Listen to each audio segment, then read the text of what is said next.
जो जातिवाद में बढ़ जाते हो, जब वोट देने जाना तो एक ही बात दिमाग लगा लेना, खाली अफगानिस्तान की स्थिति याद कर लेना, आपको पता चल जाएगा कि आपको वोट कहां देना है, मुहर कहां लगनी है। मैं किसी पार्टी विशेष का आदमी नहीं हूं, लेकिन मैं भारत का आदमी हूं और मुझे इतना तो पता ही है कि भारत किन हाथों में सुरक्षित है।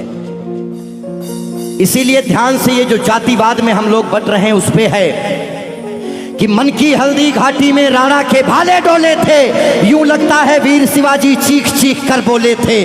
पुरखों का बलिदान घास की रोटी तक शर्मिंदा है, कट गई जंग में राणा की बोटी बोटी शर्मिंदा है। खुद अपनी पहचान मिटा दी कायर भूखे पेटों ने, जो टोपी जालीदार पहन ली हिंदू माँ के बेटों ने। और सर पर लानत, तालियां नहीं, सुनिए पूरी बात, कि मन की हल्दी घाटी में राणा के भाले डोले थे, यूं लगता है वीर शिवाजी चीख चीख कर बोले थे। पुरखों का बलिदान घास की रोटी भी शर्मिंदा है, कट गई जंग में राणा की बोटी बोटी शर्मिंदा है। खुद अपनी पहचान मिटा दी कायर भूखे पेटों ने, जो टोपी जालीदार पहन ली हिंदू माँ के बेटों ने। सर पर लानत वाली छत से फिर खुला ठिकाना अच्छा था, टोपी गोल पहनने से तो मर जाना ही अच्छा था। मथुरा अवधपुरी घायल है, काशी घिर गई कराहों से, यदकुल गठबंधन कर बैठा कातिल नादिर शाहों से। मुंह से आह तलक ना निकली धर्म ध्वजा के फटने से, कब तुमने आंसू छलकाए गौ माता के कटने पे। हिंदुस्तान के लोगों जागो, कब तुमने आंसू छलकाए गौ माता के कटने पे। जागे नहीं अगर आज हम, तो ये प्रश्न पीढ़ियां पूछेंगी। हमारे पास दो ही ऑप्शन है, या तो हम अपनी आने वाली पीढ़ियों के लिए चेतावनी बन जाएं या मिसाल बन जाएं। ना हम कश्मीरी पंडितों को भूलेंगे और ना राम भक्तों पे गोलियां चलाने वाले को भूलेंगे। ये वही भारत है, ध्यान रखिएगा।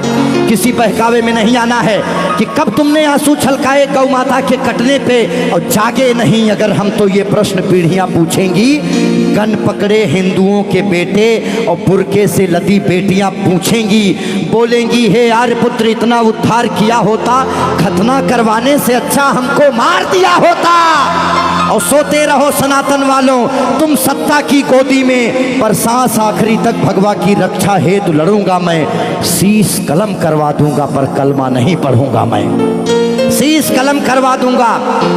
आने याद रखना, हमारे भारत में 29 राज्य हैं, जिसमें से खाली 22 राज्यों में हम लोग बहुसंख्यक हैं, बाकी अल्पसंख्यक। इसीलिए मैं भजन भी गाता हूं, मैं जागरण भी करता हूं, क्योंकि मैं भारत, मेरा चैनल कभी भी बदल सकता है। अभी देशभक्ति चल रहा है, कभी कभी कपिल शर्मा लग जाएंगे, फिर कभी आस्था लग जाएगा।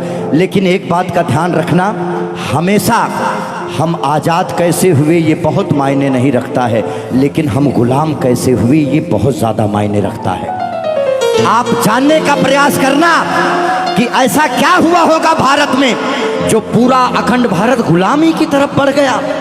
इस देश में जिनको चोर कहना था, जो मुगल भारत को लूटने आए, चाहे वो गजनी रहा हो, चाहे वो औरंगजेब, महान अकबर जिसको जिल्ले इलाही कहा गया, जिल्ले इलाही खुदा की परछाई को कहते हैं। और जो भारत के लोग अकबर को महान बताते हैं, जिल्ले इलाही शहंशाह अकबर, जिल्ले इलाही खुदा की परछाई को कहता है। ये कौन सा जिल्ले इलाही है जो दिल्ली में महिलाओं की मंडियां लगाता है, महिलाओं की खरीदी फरोश करता है? इतनी काली परछाई कौन से जिल्ले इलाही की हो सकती है?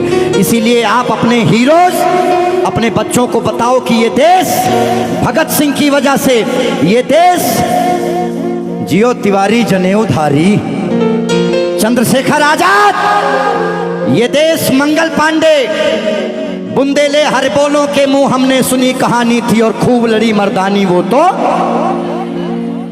हमारे यहाँ महिलाएं घूंघट करती हैं क्योंकि यहाँ लुटेरे आए, भारत में लूटे, डोलियां लूटे, महिलाओं के साथ दुराचार किए, जिसकी वजह से उन्हें पर्दे में रखा जाने लगा। भारत के लोगों, 2022 का चुनाव आपके सर पे है। मोहर लगाने से पहले सोच लेना कि भारत वाकई में किन हाथों में महफूज है। बाकी आगे आपकी मर्जी। बोलिए भारत माता की। आइए, रोक दो भाई, इतना काफी।